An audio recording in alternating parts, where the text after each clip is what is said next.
Hey, gonna read Matthew the 13th chapter.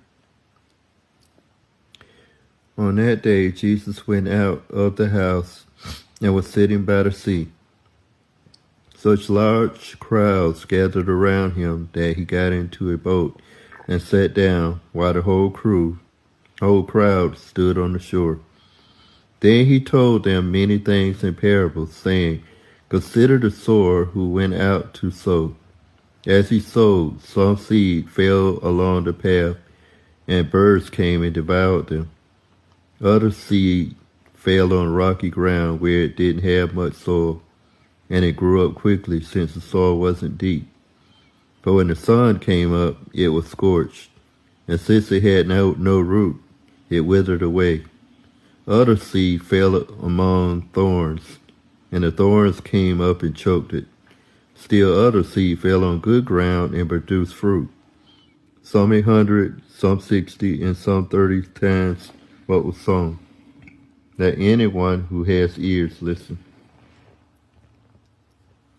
Then the disciples came up and asked him, "Why are you speaking to them in parables?" He answered, "Because the secrets of the kingdom of heaven have been given for you to know, but it has not been given to them.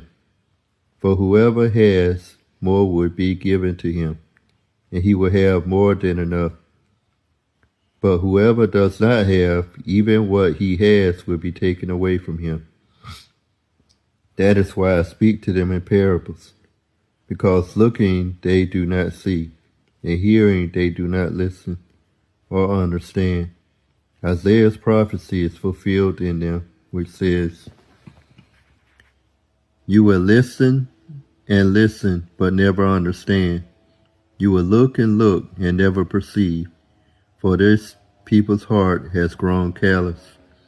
Their ears are hard of hearing, and they have shut their eyes. Otherwise they might see with their eyes, and hear with their ears, and understand with their hearts, and turn back, and I will heal them.' Blessed are your eyes because they do see, and your ears because they do hear. For truly I tell you, many prophets and righteous people long to see the things you see, but didn't see them, to hear the things you hear, but didn't hear them. So listen to the parable of the sower. When anyone hears the word about the kingdom and doesn't understand it, the evil one comes and snatches away what was sown in his heart. This is the one sown along the path. And the one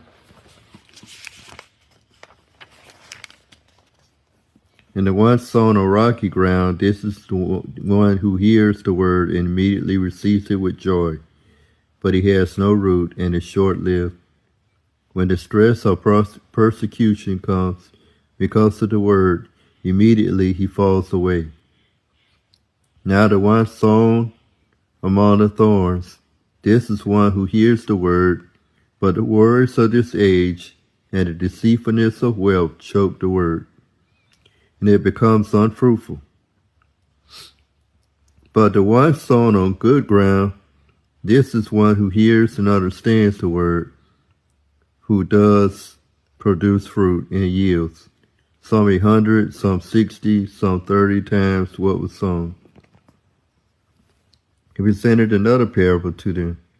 Kingdom of heaven may be compared to a man who sowed good seed in his field. But while people were sleeping, his enemy came, sowed weeds among the wheat, and left. When the plant sprouted and produced again, then the weeds also appeared. The landowner's servants came to him and said, "Master, didn't you sow good seed in your field?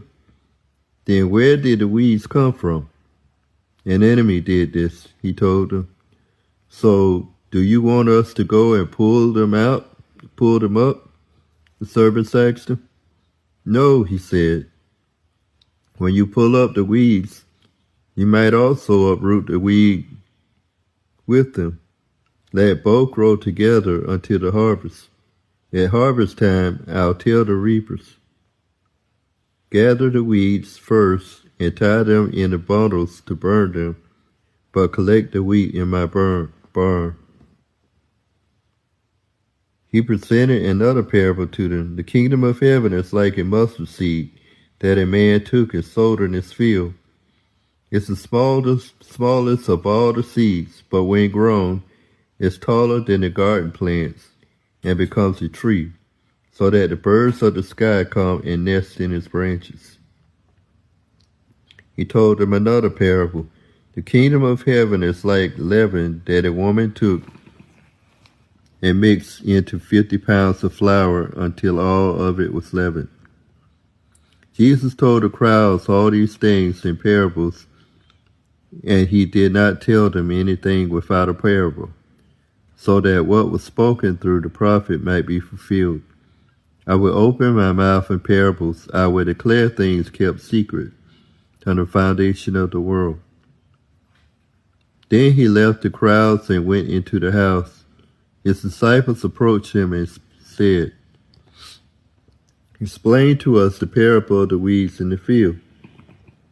He replied, "The one who sows the good seed is the Son of Man. The field is the world, and the good seed, these are the children of the kingdom. The weeds are the children of the evil one, and the enemy who sowed them is the devil. The harvest is the end of the age, and harvesters are angels. Therefore, just as the weeds are gathered and burned in the fire, so it will be at the end of the age. The Son of Man will send out his angels, and they will gather from his kingdom all who cause sin and those guilty of lawlessness. They will throw them into the blazing furnace, where there will be weeping and gnashing of teeth. Then the righteous will shine like the sun in their Father's kingdom. Let anyone who has ears listen. The kingdom of heaven is like treasure buried in a field that a man found and reburied. Then in his joy he goes and sells everything he has and buys that field. Again, the kingdom of heaven is like a merchant in search of fine pearls. When he found one priceless pearl, he went out and sold everything he had and bought it. Again, the kingdom of heaven is like a large net thrown into the sea. It collected every kind of fish, and when it was full, they dragged it ashore, sat down and gathered the good fish into containers, but threw out the worthless ones. So it will be at the end of the age. The angels will go out, separate the evil people from the righteous, and throw them into the blazing furnace, where there will be weeping and gnashing of teeth. Have you understood all these things? They answered him, "Yes." Therefore he said to them, "Every teacher of the law who has become a disciple in the kingdom of heaven is like the owner of a house who brings out of his storeroom treasures new and old." When Jesus had finished these parables, he left there. He went to his hometown and began to teach them in their synagogue, so that they were astonished and said, "Where did this man get this wisdom and these miraculous powers? Isn't this the carpenter's son? Isn't his mother called Mary, and his brothers Joseph, James, Joseph, Simon, and Judas? And his sisters, aren't they all with us? So where does he get all these things?" And they were offended by him. Jesus said to them, "A prophet is not without honor except in his hometown and in his household." And he did not do many miracles there because of their unbelief. May the Lord bless his word and bless the readers.